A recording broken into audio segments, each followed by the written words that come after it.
BRS party ticket Harish Rao సహాయ సహకారాలతో గెలిచి అధికార కాంగ్రెస్ పార్టీలోకి చేరడం అంటే తల్లిపాలు తాగి రొమ్మి గుద్దినట్లే అని బీఆర్ఎస్ పట్టణ అధ్యక్షుడు సంపత్ రెడ్డి అన్నారు. సిద్దిపేట జిల్లా కేంద్రంలోని మాజీ మంత్రి హరీష్ రావు నివాసంలో ఏర్పాటు చేసిన మీడియా సమావేశంలో బీఆర్ఎస్ నాయకులు మాట్లాడారు. ఈ రోజు కాంగ్రెస్ పార్టీలో చేరిన కౌన్సిలర్లు గతంలో కాంగ్రెస్ పార్టీ నుంచి బీఆర్ఎస్ లో చేరిన సమయంలో ఆ పార్టీలో విలువ లేదని ఆరోపించారని గుర్తు చేశారు. పార్టీ టికెట్ పై గెలిచి వారికి వారి కుటుంబాలకు చాలా రకాల లబ్ధి చేకూర్చుకుని ఇప్పుడు బీఆర్ఎస్ పార్టీపై పార్టీ నాయకులపై అబాండాలు వేయటం వారికి తగదు అన్నారు. ఇకనైనా కాంగ్రెస్ పార్టీ ఇలాంటి నీచ రాజకీయాలు మానుకోవాలని హితవు పలికారు.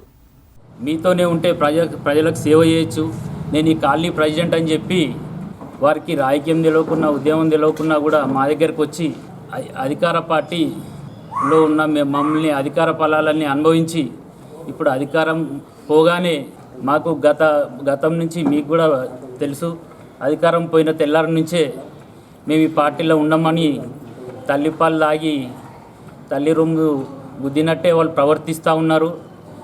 మాకు కూడా ముందుగా తెలుసు, మీరు మీ గతంలో కూడా ఇదే ప్లేస్లో ప్రెస్ మీట్ పెట్టినప్పుడు వారు రాలేదు, కానీ వాళ్ళ అభియోగం చేసుడు మాత్రం తప్పు, మాకు ఈ పార్టీలో విలువ లేదనుడు ఈ మాట తిరిగేసుడు మాత్రం మరి ఈ రాజకీయ విలువలకు మంత్రి గారు అభివృద్ధిలో భాగస్వామ్యం అయితే మంత్రి గారు మంచి పని చేస్తారు, మంచి మంత్రి గారితో నేను ఉంటా అని వచ్చి వాడకట్ల అభివృద్ధి పనులు చేసుకొని రోడ్లు గతంలో మీరు కూడా ఉన్నారు, ఆ రోడ్లో ఇనాగ్రేషన్ చేసినప్పుడు గతం సంవత్సరం కావచ్చు అభివృద్ధి చేసుకొని రోడ్లు వేసుకొని మైనార్టీ బంధు సొంత వాళ్ళ ఫ్యామిలీ ఇప్పించుకొని మైనార్టీ ఉన్నటువంటి వాళ్ళ వార్డుల నాయకులు అన్యాయం చేసి మళ్ళీ పార్టీకు బద్నాం చేద్దామని ఉద్దేశంతో మా గౌరవమైన మంత్రి గారి పేరుకు చేద్దామని చూసిరు. అది తప్పు,